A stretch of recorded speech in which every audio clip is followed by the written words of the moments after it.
Pero, ang maganda naman dito guys is malalampasan nyo din yan kung meron kayong mga problema. And sa mga kapiksi natin na currently na nagdadanas ng mga financial troubles guys, no? Huwag kayong mag-alala kasi malalampasan nyo rin yung mga problema na yan guys, kasi nakikita natin yung pagiging masipag and masikap nyo sa buhay.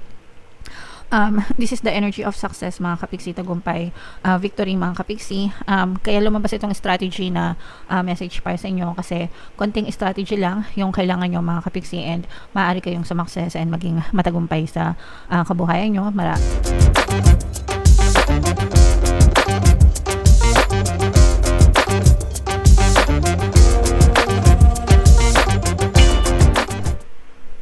Hello guys, hello Aries, welcome back to Pinoy Pixie Tarot. Ang pamagat ng episode natin for tonight is mid-month kapalaran para ngayong June 16 to 30 para sa Aries, Sun, Moon, Rising sign and Venus.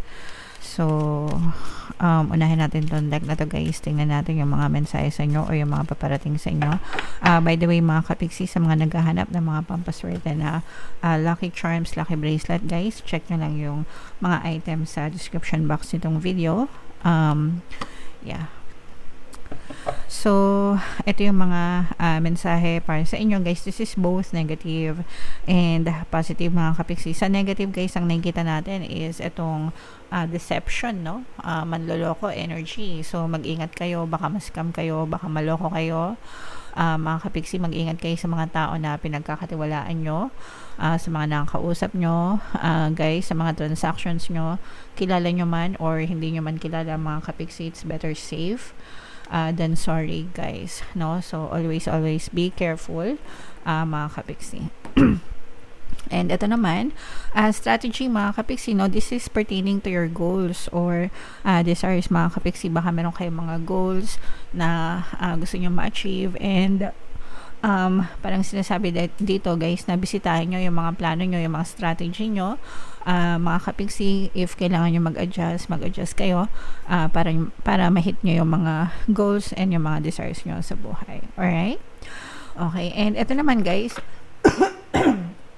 excuse me, this is a very positive energy, no? Kasi for some of you, ibig sabihin nito, parang makikipagsapalaran kayo na lumabas ng inyong comfort zone, mga kapiksi, and parang tatalikuran nyo yung mga negative na nangyari sa inyo, parang ready na kayo na talikuran yung nakaraan nyo, and you will face a new chapter sa buhay nyo, whether in terms of trabaho, negosyo, or life in general. So parang papunta na kayo sa next stage ng buhay nyo, trying to forget yung past nyo. So parang reset, ganyan, restart ng buhay nyo mga kapiksi. Alright? So yeah, comment down below guys if feeling nyo naka-resonate kayo dyan. Tingnan natin yung ganap sa inyo ngayong June 16 to 30. Habang sinashuffle ko to guys, panoorin nyo muna yung video natin regarding sa ating paano mag-manifest ng abundance video course. Kapiksi, sawa ka na ba sa mga struggles at hirap sa buhay mo? Masipag ka ba at masikap sa buhay ngunit hindi ka pa rin umaasenso? Ilang beses ka na bang nag-attempt mag-negosyo at mag-invest pero palagi ka pa rin nalulugi? Sa pagkakataon na ito ay maaaring may subconscious beliefs ka na nagiging balakid sa iyong pag-unlad at pagyaman. Introducing, paano mag-manifest ng abundance video course.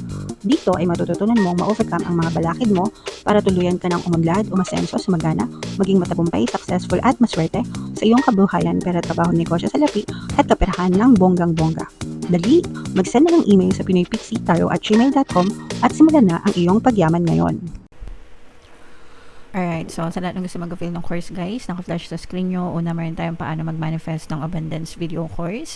Meron din tayong paano mawala ang third party at magkaroon ng harmonious na relationship. And meron din tayong paano pabalikin si ex, revise, breakup. So sa mga interesado guys, mag-send lang kayo ng email sa pinoypixie@gmail.com. So Aries guys, kayo ay na-represent ng King of Wands sa ating spread mga kapiksi.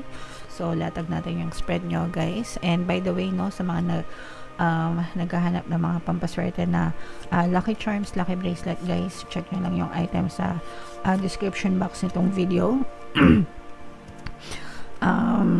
Pwede nyo i-check out kung gusto nyo mga kapiksi. Excuse me. Pasensya na kayo sa boses natin, medyo sumasabit guys. So, dito, this is both negative and positive mga kapiksi, no? Meron ditong presence ng water sign, Cancer, Pisces, Scorpio, at saka fire sign, Aries, Leo, Sagittarius. So, for some of you, maaaring may ganyan kayo sa inyong natal chart, or you may be dealing with other people na may ganyan sa kanilang natal chart, mga kapiksi. So, ito guys, nakikita natin na for some of you guys, no, maaaring nagkakaroon kayo ng mga financial difficulties, mga kapiksi. For some of you, parang merong kaya nga ito, no, lumabas itong deceit energy, mga kapiksi, kasi parang merong nanloko sa'yo, or maaaring may manloko sa'yo guys pagdating sa pera. So, maaari kayong matakbuhan, maaari kayong magkaroon ng trust issue, tiwala, no? Parang masisira yung tiwala mo dito sa isang specific person na to, na pwede kang takbuhan, mga kapiksi, sa iyong kaperahan, yung mga nangungutang, tapos hindi kayo babayaran, ganyan, o kaya naman yung mga tawag dito, gagawin kayong guarantor, mga kisuyo, gagawin kayong guarantor, ganyan, tapos gagamitin yung information nyo, ganyan, tapos kayo magbabayad ng utang nila. So, kaya medyo nakakalungkot, mga kapiksi, and parang magiging burdensome ito sa inyo. Ibig sabihin, pabigat, no? Imbis na buhay nyo na lang yung inaasikaso nyo, iintindihin nyo pa yung buhay ng ibang tao, mga kapiksi. Kumbaga, parang ikaw na yung tumulong, tapos ikaw pa yung malalamangan nila, ganyan. Nagets nyo ba? Comment down below guys if naka-resonate kayo. Pero ang maganda naman dito guys is malalampasan nyo din yan kung meron kayong mga problema. And sa mga kapiksi natin na currently na nagdadanas ng mga financial troubles guys, no, huwag kayong mag-alala kasi malalampasan nyo rin yung mga problema na yan guys, kasi nakikita natin yung pagiging masipag and masikap nyo sa buhay. This is the energy of success, mga kapiksi, tagumpay, victory, mga kapiksi.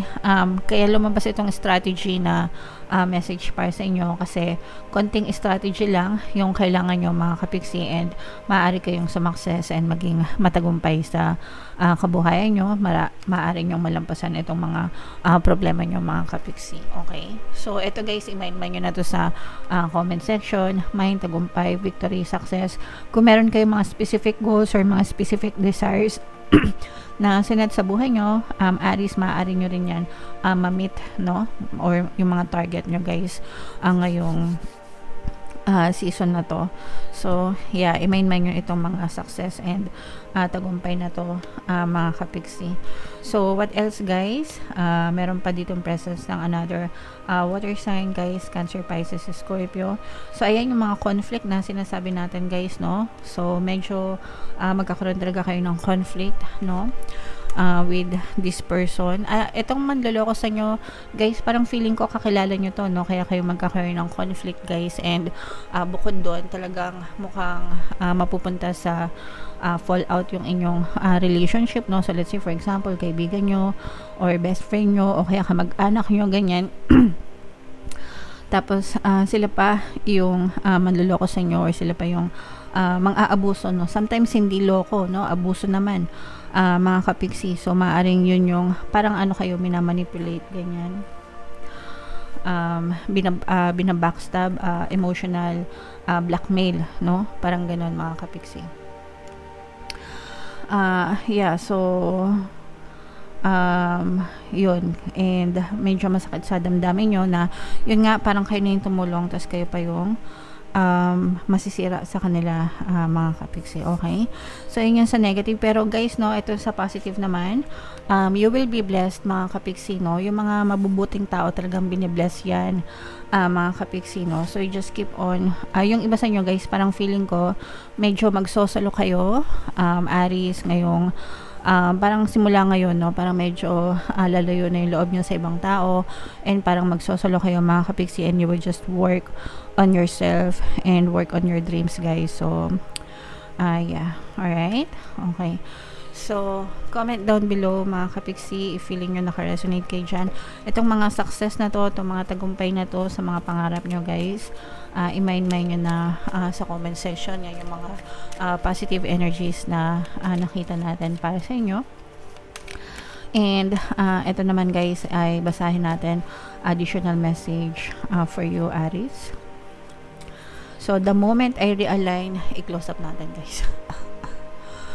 Yan. The moment I realign with love, clear direction is presented to me. So, always focus on love lang tayo mga kapiksi. Love, positivity, light, compassion. No? Iwasan natin yung mga kanigahan, mga kadilim-diliman, pot-pot, ganyan. Mga reklamo sa buhay natin mga kapiksi kasi nagpapadilim yan guys ng ating kabuhayan mga kapiksi, and let's just focus on love and light and compassion, yung pagiging positive mga kapiksi, para magaan lang yung buhay natin in general, no, whether it's in love and relationship, sa buhay natin, sa trabaho, ganyan. Let's always choose kindness, let's always choose love mga kapiksi. Mas magaan, mas peaceful, mas tahimik, mas masaya guys, alright? Okay, so yan yung message para sa inyo. Aries, guys, comment down below if naka-resonate kayo. And again, no, yung mga magaganda dito guys, i-mind nyo na sa comment section. For more tarot readings guys, ito yung playlist nyo. Ito naman yung ating success stories ng paano mag-manifest ng abundance video course. Click here to subscribe guys. Ito yung ating mga pampaswerte subliminals.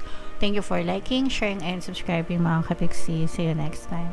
I love you all mga kapiksi. Have a nice day. Bye-bye.